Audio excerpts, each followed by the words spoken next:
Wapendwa wa Mungu, tumsifu Yesu Kristo. Karibuni katika tafakari ya neno la Mungu. Leo ikiwa ni Dominika ya 32 ya mwaka C wa kanisa. Somo letu la kwanza linatoka katika kitabu cha kwanza cha Makabayo, sura ile ya 7, aya ya kwanza hadi ya pili, na ile aya ya 9 hadi ya 14. Somo letu la pili linatoka katika waraka Mtume Paulo kwa Wathesalonike, sura ile ya pili, aya ya 16 hadi sura ile ya 3, aya ya kwanza hadi ya 5. Na somo letu la injili yanatoka katika Injili ya Luka, sura ile ya 20, aya ya 27 hadi ya 38. Wapendwa wa Mungu, wazo kuu katika masomo yetu siku ya leo ni tujiulize: je, niko tayari kuitetea imani yangu hata kuweza kutoa maisha yangu kwa ajili ya kile ninachokiamini? Na swali la pili, ninaamini juu ya maisha baada ya kifo? Wakristo wapenzi, katika masomo yetu ya siku ya leo yanatupa mafundisho ambayo yanatuimarisha katika imani yetu, kuwa tayari kumtafuta Mwenyezi Mungu, kuwa tayari kutafuta ufalme wa Mungu, kuwa tayari kuitetea imani yetu. Katika somo letu la kwanza, tunaona ujasiri mkubwa ambao umejaa imani katika familia hii ya watoto 7 na mama yao. Ujasiri ambao walikuwa tayari kuitetea imani yao. Wakati wa mfalme Antiokia na wenzake, ni kipindi ambao ni wakati wa ufalme ambao walilazimisha watu waache kufuata imani yao na imani ile ambayo waliipata kwa wazee wao. Na moja kati ya mafundisho waliokuwa watu wameyapata kutoka kwa wazee wao ni kwamba ni haramu kula nyama ya nguruwe. Ni afadhali kufa kuliko kutenda dhambi hiyo ya kula nyama ya nguruwe. Ni afadhali kuteseka usije ukakosa ufalme wa Mungu kwa sababu tu ya kula nyama ya nguruwe. Na watu waliliamini hilo. Lakini mfalme huyu alitaka watu wakengeuke. Alitaka watu wasifuate imani yao na kuwashurutisha watu wale nyama ya nguruwe. Tunaona baadhi ya watu waliweza kuteseka na baadhi ya watu waliweza kuanguka na kuweza kula ile nyama ya nguruwe kama alivyokuwa anataka mfalme. Lakini tunaona jambo la kipekee sana katika familia hii. Walikuwa tayari kupoteza maisha yao. Ni afadhali kuteseka, ni afadhali kuumia, ni afadhali kufa kwa sababu tu hatutaki kufanya dhambi ya kula nyama ya nguruwe. Ndugu zangu katika Kristo, jambo kubwa ambalo tunaloliona hapa ni imani ambayo imekolea kabisa kutoka katika familia hii. Jambo kubwa hapa sio juu ya kula nyama ya nguruwe, ila jambo kubwa hapa tunalojifunza ni kuwa tayari kusimama na kile unachokiamini, kuwa tayari kusimama na imani yako. Watu wengi sisi kama Wakristo mara nyingi tunaogopa kutetea imani yetu, hasa sisi Wakatoliki. Mara nyingi tunajificha, hatutaki watu wajue kama sisi ni Wakatoliki. Mara nyingi hasa tunapokuwa hata katika maofisi, tunapofanya kazi, hatupendi watu hata kuanza kazi kwa kusali, kwa kupiga ishara ya msalaba. Wakati mwingine unakuta hata Mkristo Mkatoliki anapewa nafasi ya kuweza kuongoza sala akiwa na watu wa madhehebu mengine ama na imani nyingine, bado anashindwa kupiga ishara ya msalaba, anaanza moja kwa moja sala bila kupiga ishara ya msalaba. Huko ni kushindwa kutetea imani yako. Vijana hawa waliweza kutetea imani yao pamoja na mama yao, wakawa tayari hata kufa kishahidi ili waweze kutetea imani yao. Mimi na wewe tunashindwa nini? Tunashindwa nini kuonyesha imani yetu kwa watu kama Katoliki? Ni wajibu wetu kuweza kuitetea imani yetu. Tujifunze kuitetea imani yetu. Tujifunze kuona fahari ya kile tunachokiamini. Tusiogope kupiga ishara msalaba mbele za watu. Tusione haya kupiga ishara msalaba mbele ya watu wa makanisa mengine. Kwa sababu wote sisi ndio mama yao. Sisi ndio baba yao. Wote wametoka katika kanisa Katoliki. Hivyo ni vitawi vingine. Ona fahari ya imani yako. Tunajifunza kutoka katika familia hii. Waliweza kuwa tayari kuitetea imani yao, kile wanachokiamini. Bora kufa kuliko kupoteza kile tunachokiamini. Yale mafundisho kutoka kwa wazee wetu. Jambo la pili tunaweza tukajifunza ni kwamba lazima tuifundishe imani kwa watoto wetu ili iweze kukolea ndani mwao. Ni dhahiri kwamba mama huyu alifanya kazi kubwa sana katika kufundisha imani kwa watoto hawa. Aliweza kuwafundisha imani, aliweza kufundisha kile ambacho wazee walichokuwa wanakiamini, na yale mafundisho yaliwakolea, yakaingia ndani, yakazama. Ni watu wenye imani haba. Kama vijana hawa wasingekuwa wamefundishwa vizuri, sasa wangeweza kuwasi, wangeweza kubaliana na jambo la mfalme. Lakini tunaona wanatoka kwa ujasiri mkubwa. Hasa yule kijana wa 3, baada ya kuambiwa kwamba hebu toa ulimi wako, sasa tunataka kuambia, anasema kwamba kutoka mbinguni nalipewa hivi vyote kwa ajili ya Mungu, na vihesabu sio kitu chochote. Ni imani iliyokolea kweli kweli.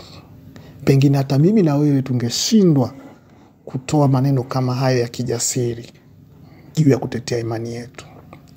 Na hivyo wazazi, mna wajibu wa kufundisha watoto wenu imani. Imani iweze kukolea, wajue, wajifunze. Hata wanapokutana na magumu huko nje, waseme kwamba mimi nitabaki Mkatoliki daima.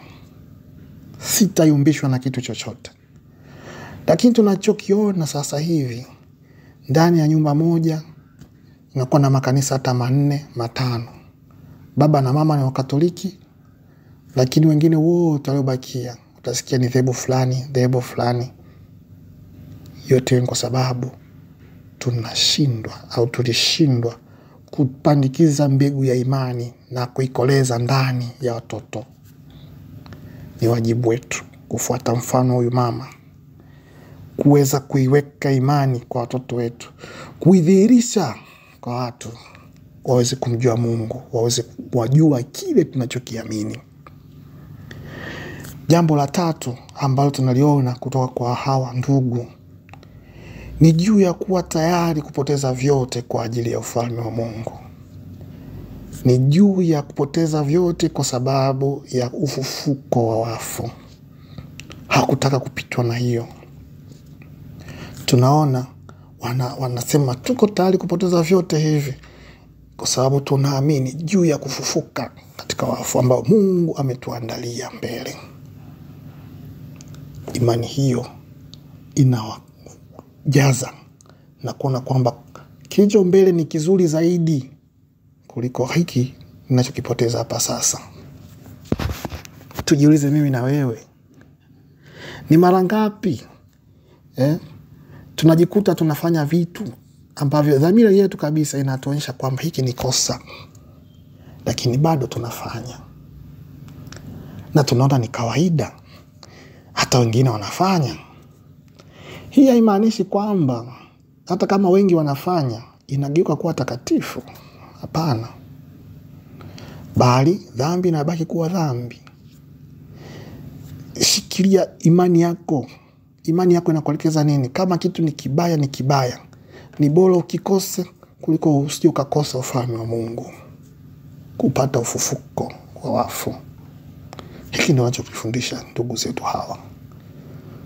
Niko tayari kufa, ni uweni, lakini kilicho mbele ninachokitafuta ni kikubwa kuliko hiki ninachonilazimisha mimi nikifanye. Na huo ndio mwito wa kwetu sisi sote kama Wakristo.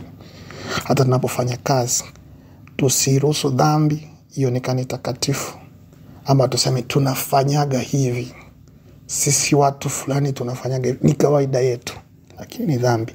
Na dhamiri yako inakuambia hiki ni kibaya, kiache. Okoa maisha yako. Bora upoteze hapa kuliko kupoteza ufalme wa Mungu. Katika somo letu la Injili siku ya leo, tunaona hili kundi la Masadukayo. Mara nyingi tunaona kuna makundi mawili. Masadukayo wao hawaamini mambo ya ufufuko wa wafu. Wanachoamini ni kwamba ni maisha unaishi, ukishakufa imeisha hiyo. Tunao Mafarisayo. Mafarisayo walikuwa wanaamini juu ya ufufuko. Lakini hii kundi la Masadukayo ambao tunaliona siku ya leo, tunaona linamwendea Bwana wetu Yesu Kristo na kumuuliza swali kwa kumkejeli. Wanauliza juu ya familia. Mke ambaye alikuwa na mume. Baada ya hapo huyu mume anakufa. Na tunaona wanataja ndugu wengine ambao walikuja kurithi huyu mke kulingana na sheria zao. Na baada hapo wote wanakufa bila kuacha mtoto. Je, huyu mke anapokufa ama mke atakapokufa, kule anapokwenda anaenda kuwa mke wa nani? Kwa sababu alikuwa na wote 7. Jibu Kristo analitoa nje kidogo na kile ambacho walikuwa wanataka kukiuliza. Pengine Masadukayo hawa walitaka kujua Kristo naye ataeleza kitu gani juu ya ufufuko wa wafu. Lakini Kristo anaonyesha wazi kwamba mambo yote ya kuoa na kuolewa mwisho wake ni hapa duniani. Tunapokwenda kule ni furaha mbinguni. Ni furaha isiyokuwa na mwisho. Kwa hiyo hakuna mambo ya kuolewa wala kuoa kule mbinguni. Tunakuwa tumevikwa mwili wa utukufu. Tutakuwa tunafanana kama malaika. Hakuna dhambi tena. Hakuna mauti tena. Bali ni utukufu unaonekana wa Mwenyezi Mungu. Hii ni kutuambia kwamba baada ya maisha yetu ya hapa duniani, sio mwisho wa kila kitu, bali ni mwanzo wa maisha mapya. Na akitaka kuwaeleza kwamba sio watafute zaidi ufalme wa Mungu. Watafute zaidi ili waweze kuingia katika ufalme wa Mungu. Na kwa kuwa Kristo alitambua ya kwamba hawaamini juu ya kifo, ndio maana Kristo anawaambia kwamba hata Mwenyezi Mungu alipomtokea Musa katika kijiti kama katika kichaka kinachowaka moto, anamwambia mimi ni Mungu wa Ibrahimu, Mungu wa Isaka na Mungu wa Yakobo. Naye ni Mungu sio wa wafu bali walio hai katika Kristo. Hii ni kutueleza kwamba nini? Kwamba Mungu wetu anaishi. Mungu wetu anataka mimi na wewe tupate uzima. Uzima ule wa milele. Uzima ule ambao hauharibiki. Uzima ule ambao familia hii walikuwa na utafuta kwa nguvu zao zote, bila kuadhibisha amri za Mwenyezi Mungu, bila kuharibisha sheria za wazee wao. Hicho ndio walikuwa nakitafuta. Na Kristo anawaambia hawa Masadukayo waweze kuitafuta zaidi hiyo ufalme wa Mungu, kutafuta zaidi huo utukufu wa Mwenyezi Mungu. Na ni mwaliko wetu sisi sote kama wabatizwa. 1, kuwa tayari kuitetea imani yetu kwa nguvu zetu zote. 2, kuwa tayari kufundisha, kuelimisha watoto wetu, ili kile tunachokiamini kiweze kukaa ndani na waweze kukikiri na kuwa tayari kufa kwa ajili ya imani yao. 3, tusifumbie macho hasa maovu yanapotokea, bali tuwe tayari tufuate kile tunachokiamini, kwa sababu ni bora kupoteza kile kibaya lakini tukapata kile kizuri, yani ufufuko wa wafu, yani kuingia mbinguni. Na 3, maisha yetu yaweze kubadilika, yasiwe kama Masadukayo ambao walijiona kwamba hakuna maisha baada ya kifo. Baada ya kifo ni mwisho. Lakini sauti ile ya Kristo inayotuambia kwamba maisha yapo baada ya kifo, na kule mbinguni ni furaha ya milele. Mungu wetu sio Mungu wa wafu, Mungu wetu ni wazima. Hata kama tutakuwa tumekufa katika mwili, basi lakini tuko hai katika roho, kwa sababu tunamwamini Mwenyezi Mungu. Niwatakie Dominika njema, na tumsifu Yesu Kristo.